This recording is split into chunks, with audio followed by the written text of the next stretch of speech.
Today we begin the story of Alexander Hamilton. He was one of the country's founding fathers. He never became president. He did, however, become the country's first Secretary of the Treasury. At that time, the American government was very weak. It had many debts and no money. Many of the country's citizens did not support their own government. Many wondered if America would last.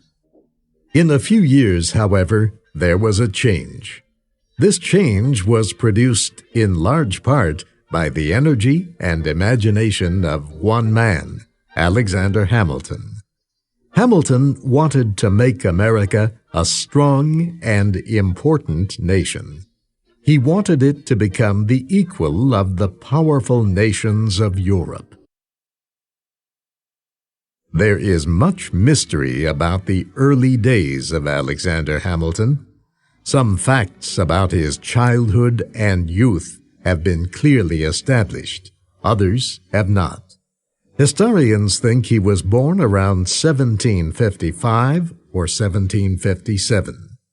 His mother was the daughter of French Huguenots who had settled in the British West Indies. Her name was Rachel Lavien. Historians are not sure who his father was. One story says he may have been James Hamilton, a poor businessman from Scotland. Rachel Lavien lived with him after she left her husband. One thing is certain. His mother died when he was 11 years old. When she died, friends of the family found work for the boy on the island of St. Croix, then called Santa Cruz, in the Virgin Islands. He became an assistant bookkeeper and learned how to keep financial records. Young Alexander was not like the other children.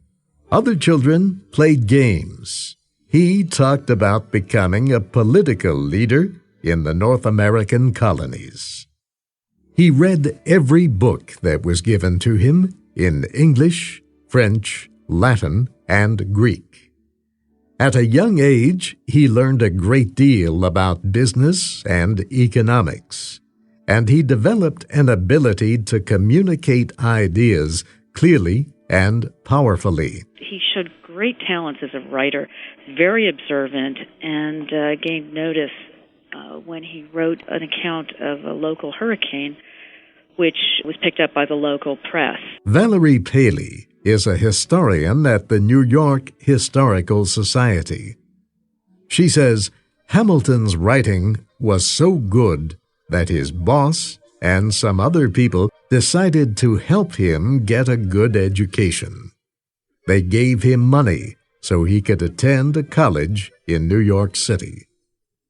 The boy's plan was to study medicine and return to St. Croix as a doctor, but he never lived in the West Indies again. At King's College in New York City, both teachers and students were surprised by Hamilton's intelligence and clear way of communicating. He often expressed his thinking about the problems of the American colonies. Hamilton was against British rule. He wrote a paper defending the colonists in the city of Boston who seized a British ship and threw its cargo of tea into the water. The protest over taxes became known as the Boston Tea Party. Valerie Paley of the New York Historical Society says Hamilton's upbringing may have influenced his views. Some historians have argued that he was somewhat stateless. He was adrift. He was his own man. And in a way, there was something so passionately right for Hamilton in joining something as apparently important as the revolutionary cause. The year 1776 arrived. The 13 American colonies declared their independence from Britain. The declaration meant war. The American Revolution gave Hamilton the chance to show his abilities. He became part of a New York militia and fought in some important early battles. It was not long before Hamilton met the Commander-in-Chief of American forces, George Washington. General Washington recognized Hamilton's talents. He promoted Hamilton and invited him to become an aide. In that job, Hamilton wrote letters and reports for Washington. Hamilton had to use all his political and communication skills to get money and supplies for the Revolutionary Army. He asked the 13 state governments. He also asked the Congress, which had little political power at that time. He got almost no help from either. Hamilton came to believe firmly that the American system of government was too weak and disorganized. Even so, historian Valerie Paley says Hamilton became one of the most important people on George Washington's staff. Hamilton had never had a father, of course, that he knew or knew well, so there was something very, very loyal and very, very trusting about the relationship between the men. So I think it was something that was extremely important and influential to Hamilton's growth as a politician and as a thinker. She says their relationship was almost like a father and son. But that did not mean their relationship was always good. Alexander Hamilton was a proud man. He was quick to criticize others. He even criticized George Washington. Once, during the war, Hamilton was late to a meeting with the general. Washington protested. Hamilton resigned. For the next 8 years, Hamilton was very busy. He led troops in some of the last battles of the American Revolution. He became a lawyer. He founded the Bank of New York, one of the very first banks in the country. He helped save his old school, King's College, and turn it into what is now Columbia University. He was a delegate to the Constitutional Convention. He wrote some of the Federalist Papers, among the most famous documents in American history.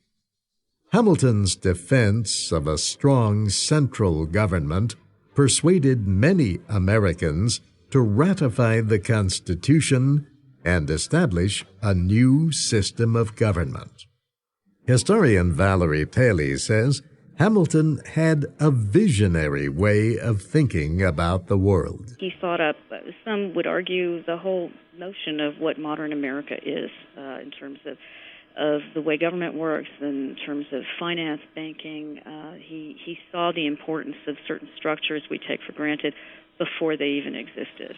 All Hamilton needed was a way to make his ideas happen.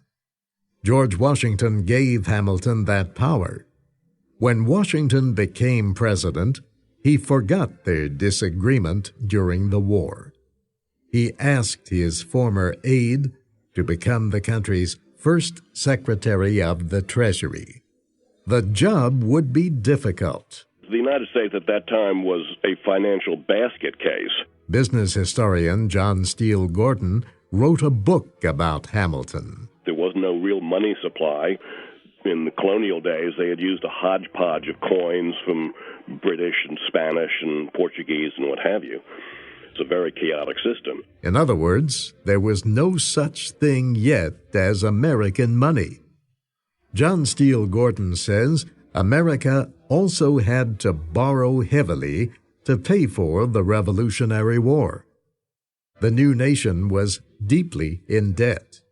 It had to find ways to bring in money and pay what it owed. One way to get money was to borrow it. But no one wanted to lend money to the United States unless they were sure they would get it back. So the Congress asked Treasury Secretary Hamilton to to write a report about how to build up the government's credit. Hamilton's report said the government must pay back the full amount of all its debts. This caused a dispute. Many of the debts were in the form of government notes. The notes promised to pay someone for supplying food, clothing, and weapons to the rebel army. Some promised to pay soldiers for joining the army. The notes, however, were really worth nothing. The wartime Congress had no money. People who got them lost hope of ever getting repaid, so they sold them to anyone willing to pay even part of the value. Hamilton's plan would repay the full value of the notes to those who owned them last. Hamilton believed that those who bought the notes had a right to earn money from them. He said these men took a chance that the worthless notes would be worth something someday. Congressman James Madison of Virginia protested. He said the people who bought the notes at low cost should be paid, but not in full. Some of the money, he said, should go to those who got the notes in exchange for supplies or services. Madison made an emotional speech in Congress. He described the situation of former soldiers forced by hunger to sell their government notes for almost nothing. He noted that the Union was established to protect the people against such injustice. Hamilton answered that the purpose of his plan was greater than simply paying debts. He said it was a way to build up the nation's credit so it could borrow money more easily in the future. Many members of Congress felt sorry for the poor soldiers and their families. Yet they voted against Madison's proposal and supported Hamilton's plan. Still, to win support for his plan, Hamilton had to make a political deal with several congressmen. They would support his financial plan, but he had to use his influence to get the capital of the United States moved. At that time, the capital was in the north, in New York City. 2 congressmen from Virginia wanted it in the south, near their homes along the Potomac River. Several congressmen from Pennsylvania agreed, but they said the capital must first be moved to the city of Philadelphia in their state, and it must remain there for 10 years. Congress accepted this plan by a close vote. President Washington signed it into law. Hamilton was still a young man in his 30s, but he had already succeeded in remaking the country's economic policies, and he had established the country's permanent capital in Washington, D.C., the District of Columbia. He had also made some enemies. His next plan would create even more.